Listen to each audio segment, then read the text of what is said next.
So ating pong pag-usapan ngayon, itong kakatapos pa lang na panayam ni Naoya Inoue sa Japan, na kung saan sa nasabing panayam ay muling ipanaliwanag nitong si Inoue ang pagkansela ng kanilang priority. Kung maalala, nung nakaraang buwan ay itong si Naoya Inoue mismo ang nagsabi na plano nitong umakyat ng 126th Division or sa featherweight upang maging 3 division undisputed champion. Sa madaling salita, sa isang iglap, ito po ay ipopospone muna ng kanilang kampo.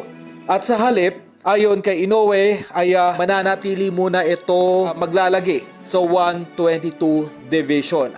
Kung ating titignan, kung ngayon pa lamang ay halos naubos na ni Inoue ang lahat ng mga top contenders sa 122, ay malamang sa malamang po sa susunod na taon, kung hindi pa aakyat ng division itong si Inoue, ay itong ating pambato na ang malamang na maging mandatory challenger ng nasabing hapon. Sa kaugnay pa rin na balita ay trending ngayon itong ating pambatong si Cuadro Alas sa bansang Japan. Dahil sa naging panayam dito kay Masayuki Ito, ay inamin mismo ng promoter nitong si Alas na isang undefeated Mexican fighter ang posibleng makalaban ng ating pambato. Sa madaling salita po ay magkakaroon ng isang mabigat na laban itong si Alas kontra sa isang Meksikano. At ito ay gaganapin po sa bansang Japan.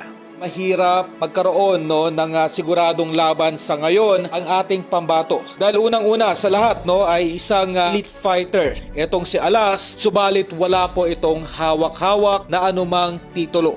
Sa madaling salita, high risk, low reward itong ating pambato kontra sa kanyang mga potential opponents. Kaya po hanggang ngayon ay wala pong halos na sumusugal na fighter na labanan itong ating pambato. Kung magkataon po kung matuloy man ang nasabing laban ni Alas kontra dito sa Meksikano, ito pa lamang po sa kauna-unahang pagkakataon na magkakaroon po ng mabigat na laban itong si Alas sa ilalim ng Treasure Boxing Promotion ni Masayuki Ito. At sa huling balita ay inamin na rin ang ating 8th Division Champion Manny Pacquiao na hinahanap-hanap nito ang sakit ng katawan sa boxing. Kasado na rin itong laban ni Manny Pacquiao ngayong taon kontra sa WBC welterweight champion Mario Barrios. Sa madaling salita ay kailangan lamang po maitawid ni Manny Pacquiao ang kanyang exhibition fight ngayong buwan at maghahanda na po ito para sa isang title fight kontra dito kay Barrios.